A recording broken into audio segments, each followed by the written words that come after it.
In part 1, we looked at the leave no trace considerations, and also some do's and don'ts when it comes to campfires. Now we have to tackle a subject that some people find perhaps a little unpleasant and difficult to discuss, and that subject is toilet waste. The best way to deal with black waste, which is another name for toilet waste, is to use a porta potty. Many campgrounds are now making this a mandatory item to have when you go camping.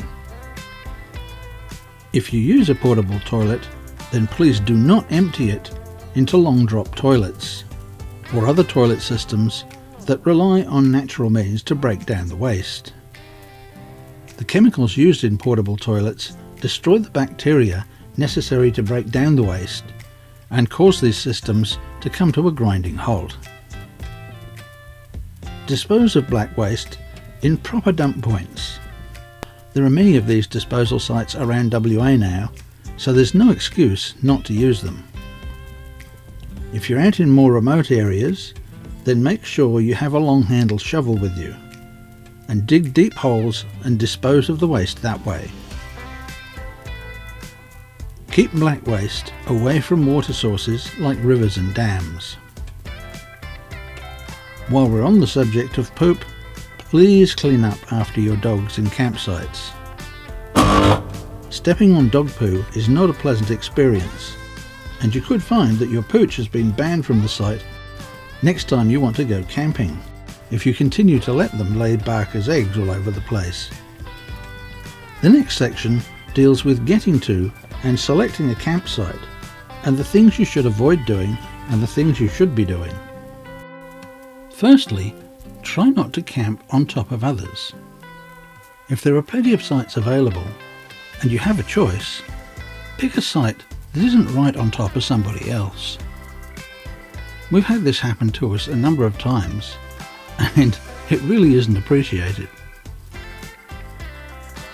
Camp in areas that have already been cleared. Not only is it easier for you, it's much better for the natural environment. Don't camp on top of water sources that are used by animals. When you're selecting an area to camp, near a water source like a river, a lake or a dam, give some consideration to how native animals and stock get access to that water. If you camp too close to an existing waterhole, you'll be blocking access for native animals that come to have a drink. Cattle can also be skittish and may not come in to drink if you camp right on top of the water source they normally drink from. Try to arrive at a campsite in daylight hours. Arriving at a camp in the dark is never appreciated by other campers. Please make all efforts to arrive at your chosen campsite before it gets dark. Of course, if you're camping somewhere that nobody else is camping, then it doesn't make any difference. But it really is bad form to rock up after dark and start making a lot of noise while you set up. If you have no choice, then try to keep noise to a minimum. When unloading your gear, please leave your vehicle doors open until you're done.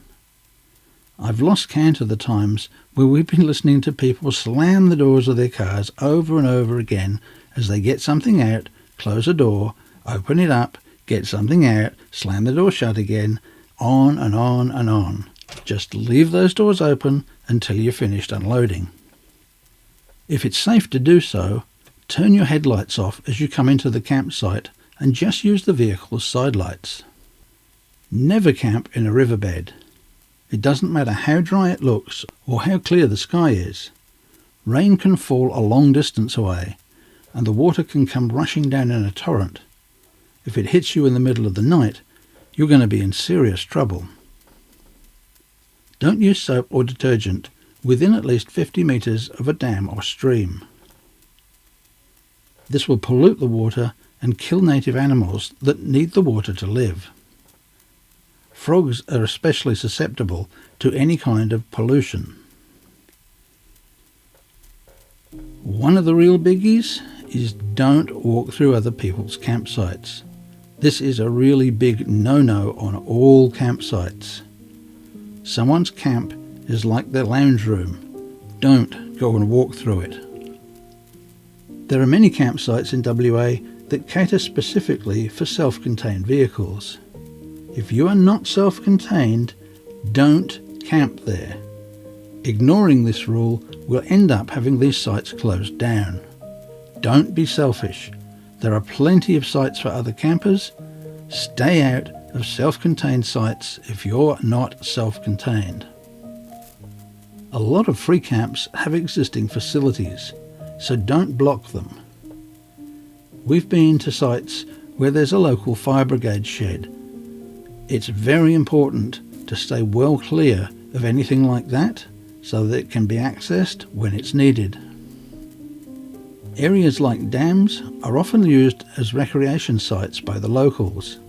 Make sure you leave them space to get in, or you might just find the campsite's no longer available next time you come into the area. If there's a donation box, leave a donation. Facilities made available to travellers cost money. It's always nice to leave a donation if you're asked to do so, as it helps to keep these sites maintained properly. If the site is free, then think about buying fuel and supplies at the nearest local town, or having lunch at the local pub or cafe. This is a great way to thank the locals for making these free facilities available. Slow down when driving in campsites. Walking pace is fast enough. There are children playing and not paying attention to vehicles driving through.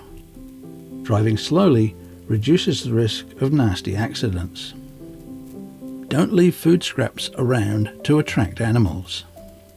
Everything from ants to foxes and dingoes can be attracted to a site where food scraps are left out. It's always best to bag all scraps up and store them away where local animals just can't get access to them. Try to be out of the campsite at a reasonable time. Other people will be coming in and looking for somewhere to set up. So if there are no rules about when you have to vacate a site, try to be gone by 10 or 11 a.m. at the latest. In the next episode, we'll be looking at general behaviour, noise, and children and dogs.